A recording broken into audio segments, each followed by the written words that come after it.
The Washington Post is having a very public meltdown at the moment, and I thought it'd be fun for us to just have a laugh at it, really, because it's really pathetic. But before we go on, this is part of a long-running problem that the legacy media has, that it essentially seems to have dementia because of the people who operate the institutions.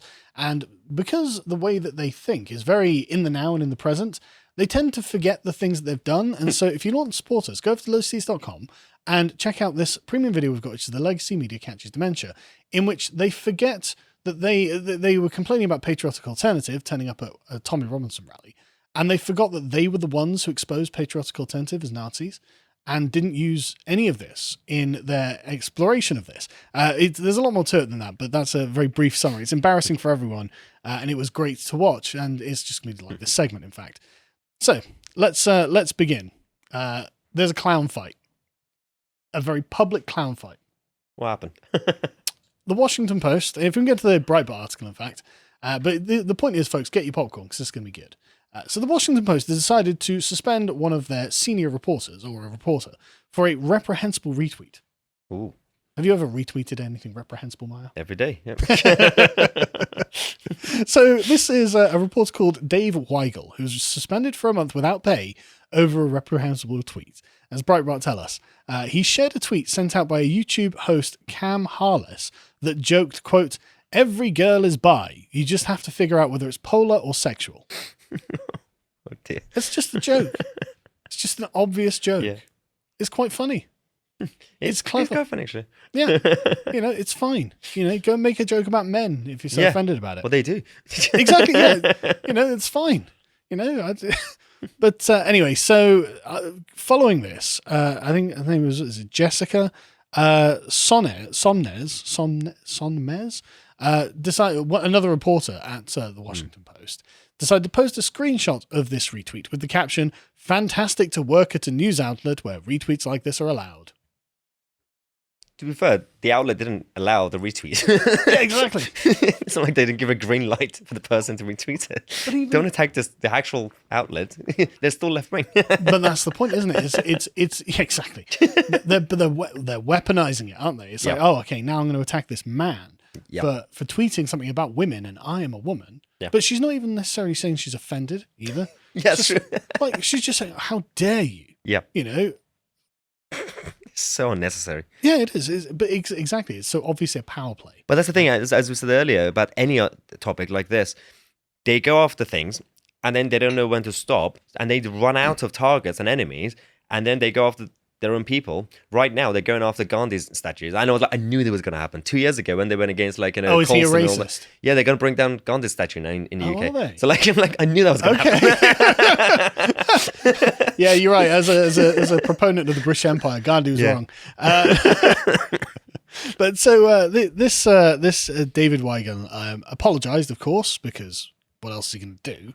And this carried on. This was not enough. He says, "I just removed the retweet of an offensive joke. I apologize and didn't mean to cause any harm." Okay, let's move on. What harm? Yeah, I know. What harm? No, she's not accusing of any harm. Yeah. It's assumed. It's all this presupposed harm, but again, exactly. Let's move on then. Oh, no. We're not moving on. This is going to carry on. And this has been going on for days now, right? So the Washington Post chief spokesman, Chris Corati, told the press, I love that this is now I have to make a big press statement. The Washington Post has to make a big press statement about this. Okay, this is unbelievable and pathetic, but editors have made it clear to the staff that the tweet was reprehensible and demeaning language or actions like that will not be tolerated. That's fascinating. How dare you make a joke? They always demand apologies, but they don't actually want it, because the moment you apologize, then they kick you even further. Yes. So don't apologize. Just like they don't actually want an apology. They never move on. Oh yes, that's exactly right. I mean, if he apologized, why would he be suspended for a month without pay? Yeah. The apology did nothing. No. So why apologize, right?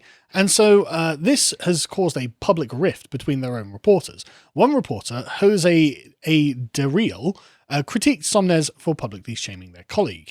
Felicia, we mess up all the time. Sorry, it's Felicia, not whatever I said.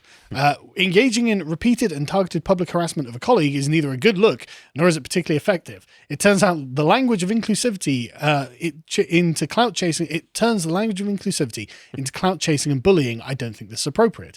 Dave's retweet is terrible and unacceptable. It wasn't terrible and unacceptable. It was a joke. Get over it. The fact that you've ceded all this ground means that she's not going to let this go now. Yeah. Because she's still got the winning hand and you've just admitted it. Yeah, literally. He says, but rallying the internet to attack him for a mistake he made doesn't actually solve anything. We'll mess up, blah, blah, blah, blah. Yeah. How do you think that went? Worse. It continues, right? Yeah. She doubled down on this, saying, no, Jose, Dave's retweet was indeed terrible and unacceptable. See, you left the door open for her. Yeah, it's terrible. You're giving them ammo. Yeah, exactly. Now you're on the chopping block. It was also public, and it's also, again, it was public, but it wasn't an attack on a Washington Post reporter. No. It's just a joke about women more generally. Like, get over it. Yeah. Well, it's not hate crime if it's not directly targeted. Yeah. About they do talk about, what's that thing, the microaggression nonsense, which is what she'd probably. Yeah, so that's technically microaggression, but it's not like that kind of targeted hate crime, which should be targeting an individual, for example, or a group. That wasn't about anybody. No, exactly. That's exactly right. It wasn't about anybody. But anyway, like this Jose guy had to deactivate his account because she was going at him so hard, which is terribly important stuff. But then this got the Washington Post executive editor, Sally Busby, to send an internal staff memo to all the reporters, but we'll get to that in a minute. Let's go to the next one a second. This just hilarious. Like, because you can see they're just very publicly having this massive spat. And it's like, look, you aren't meant to be professionals. Like, you are meant to, like, why not just, you're in the same office? Yeah. You're in the same office, having this public spat, being just childish about everything. Why not go across the room and talk to the person? But that's the thing. This is about clout now. Yeah. Right. And so Glenn Greenwald, I'm not normally a massive fan of Glenn Greenwald, but he's been going on this for ages because this went on for days. We go to the next one. As he points out, she's on her third straight day of publicly bashing her own colleagues. 3 days later, she's still furious. And the thing is, he can probably just look over and see her at a desk, just furiously tweeting. Like, what are you doing? I would love it if it turns into a court case like Amber Heard, like publicly. Like, it would be funny. So bad. It's mad, isn't it? So she's forced him to repeatedly apologize and is now attacking another Washington Post reporter. And he carries on in this thread. Post reporters are some of the planet's most privileged people because they are. They come from well-to-do backgrounds. They go to elite universities and then they get hired by places like the Washington Post and they think they're victims. Since victimhood is cultural gold in their twisted world, they never face real persecution. They have to elevate mean tweets to a national scandal so they can always demand that your pity be lavished on them. Yeah, well, these are the people who keep talking about alliance and solidarity. They are the loneliest people because, like, for example, a workplace who, generally speaking, overall in those places, they feel safe. It's a safe space because they generally have the same views, but they're always so on edge as individuals. So if literally a team member sitting next to them says, like retweet something funny like that, they're always on standby to start a fight. Like, they always think that everyone's out there to get them. Yeah. So they claim they keep talking about solidarity and we're all in this together, allies and all that, but they don't even trust each other. The moment someone crosses like the line, or like in a fake line, they're like, let's fight. But you can see it's like jostling for status, know, and it's very much cloud chasing. But yeah, he says a gigantic amount of time and energy of privileged employees at the largest and most powerful media corporations is devoted to concocting melodramatic, self-absorbed narratives where they cast themselves as marginalized victims while real journalists confront real persecutions. Yeah, I mean, you remember journalists in Russia?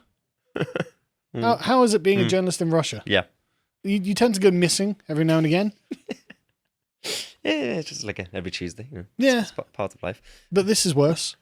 But anyway, and then the thing is, though, the Washington Post starts going into damage control mode because, of course, this starts looking bad. And they all start posting the same creepy statement. We can go to the next one. And again, you can see this has been a missive that's gone through the audience. We go to the next, in the office, sorry. We go to the next one. Just pull up like one of these quotes. I know the Washington Post, these are all reporters. I know the Washington Post is a remarkably collaborative newsroom filled with journalists and editors who may stumble at times, myself included, but always working towards better. I'm proud to work here. If you go to the next one and the next one, like you can see they use the sort of same word. Proud to work here, yeah. Yeah, proud to work here. And if you go to the next one, there's lots of them that have been using the term. They're all proud. Yeah, I'm proud to work here. It's collegial, collaborative, and respectful. And it's like, and if you go to the next one, you can see it's almost exactly the same, like, you know, collegial, collaborative, and fun humans. It's like, really? Fun humans. Really? What is a fun human? I don't want to work there. Someone who works at the Washington Post, I don't know. But it's like, right, so you've basically been sat down by the boss. He's saying, right, you're all going to say that we're a fun, collegial, collaborative place to work, and you're proud to work here, damn it. Why is collaborative being used as one of the bonus? Any company should be collaborative. It's part of your job to be collaborative. I don't know. Like, yeah. We breathe here. Yeah.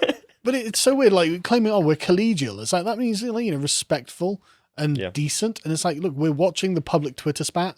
Like, everyone can see you being like little bitches. We're so united. You've suspended one guy, another guy's deactivated his account. You're like, oh no, everything's great here. It's like, come on. It is all at the same time giving them publicity there.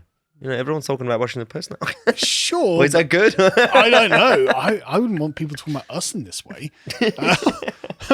But anyway, so if we get the Oliver Darcy tweet, yeah. So this is a great statement. So this was leaked from within, and you can see where they got the language from. And basically, the takeaway from this is hilarious because, like, it's, you know, saying, well, we're against racist or sexist behavior, and we do not tolerate colleagues attacking other colleagues either face to face or online. It's like, okay, so Dave Weigel did nothing wrong. Oh yeah, he didn't attack anyone. No, that's true. Well, he didn't start the fight. No, exactly. Yeah, if your priority is that you want colleagues to attack each other, she started it, not him. Exactly. Yeah. Felicia Sonmez is the one in trouble, and yet he's the one who's been suspended. Yeah. So what are you doing? Like, it's just embarrassing. And but the thing is, in response to this, you get people like this guy just posting. If you go to the next one, John, no institution is perfect, including the Post, but the place is filled with many terrific people who are smart and collegial. Fun humans. I'm proud to work here. Like, in response to this, it's like, listen, you NPCs, you know. Oh my! You literally, it's just robots. It's just like you're having this public meltdown. You've punished a guy who didn't do anything wrong by the standards that your editor has set. And everyone of you is just posting this weird robot copy pasta. It's like they've replicated Keir Starmer. There's so many Keir Starmers working there. They're like repeating the same lines. I want to be tolerant. It's wild, isn't it? But so I just thought we'd have a nice laugh at the Washington Post. The mask coming off and how they're just staffed by absolute. And the thing is, though, you can see the fear in the office place, right? Like this doesn't look like a healthy work environment. But if you're a normal person, do you really want to work there? I mean, no. I wouldn't want to work there. Like, if not political, you're not really right or left. You don't care. I would literally run away. If you're a journalist who wants to uncover the truth, like, that's not the place for you. No, that's her truth. Yeah, exactly. Yeah, no, that's exactly it. It's her truth that he posted this. I felt attacked because he made a joke about women. And I felt that represented me because I was definitely bipolar. Thank you for watching. If you enjoyed that segment from the podcast Lotus Eaters, you can become a member and find all of our premium content on lotuseaters.com, including the latest article from John Wheatley, Queen Elizabeth the Silent, which also includes an audio track for all of our silver members and above. If you're interested in following John on social media, you can find him on Getter at John Wheatley. Thank you and goodbye.